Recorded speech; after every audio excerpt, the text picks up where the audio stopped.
Et on commence à se demander, je vous le dis, hein, en toute franchise, on a vraiment regardé sous toutes les coutures si ces chiffres sont réels.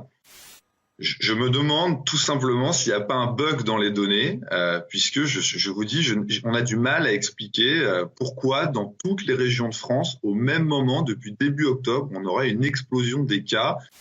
Mais il y a deux solutions. Soit on a vraiment une explosion de la circulation virale depuis 15 jours sur tout le territoire, alors qu'il semblait que les situations étaient un petit peu hétérogènes et dans toutes les classes d'âge, soit il y a vraiment un bug dans les données depuis début octobre.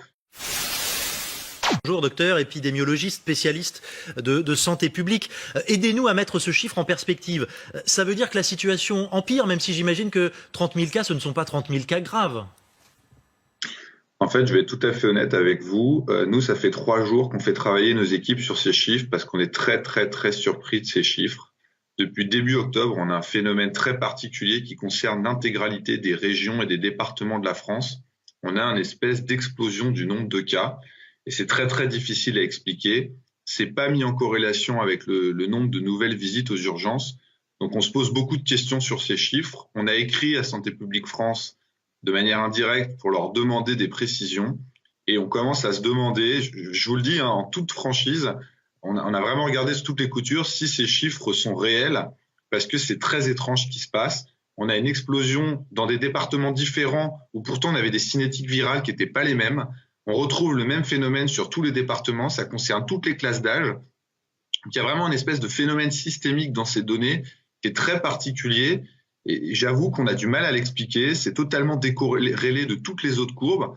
Donc on se demande s'il n'y a pas un problème avec ces données, on a du mal à les expliquer. Vous êtes en train de me dire que ce serait surévalué, docteur Blachier ?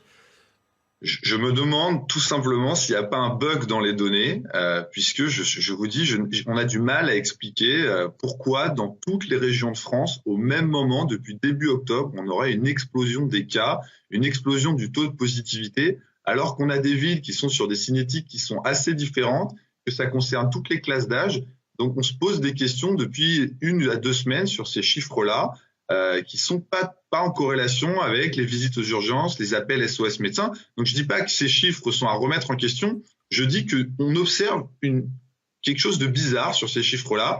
On est en train de l'étudier et je pense qu'il faut les regarder à 2 fois parce que c'est un peu ces chiffres qui ont affolé tout le monde et honnêtement, c'est très difficile à comprendre. Et c'est vrai qu'on les constate, ces chiffres et cette évolution, on la constate. Alors après, on peut s'interroger sur leur nature, mais l'évolution, elle est sur toutes les tranches d'âge. Il y a 3 fois plus de contamination chez les plus de 65 ans, notamment, ce qui est évidemment un point préoccupant par excellence. Non, mais absolument. Et puis, je vous dis, c'est la cinétique sur les autres indicateurs, elle est pas celle-là. Donc, et on entend partout les gens à l'hôpital dire on s'attend à une avalanche de patients sur la base de ces chiffres-là. Donc, on verra si ça se vérifie. Mais il y a 2 solutions. Soit on a vraiment une explosion de la circulation virale depuis 15 jours sur tout le territoire, alors qu'il semblait que les situations étaient un petit peu hétérogènes et dans toutes les classes d'âge. Soit il y a vraiment un bug dans les données depuis début octobre. Je ne sais pas comment ça pourrait s'expliquer, mais vraiment, je pense qu'il faut vérifier ces chiffres parce qu'ils affolent tout le monde. Et ça arrive, je veux dire, parfois, il y a des bugs qui se mettent dans les données. Et là, je pense qu'il est particulièrement important de vérifier ces données-là.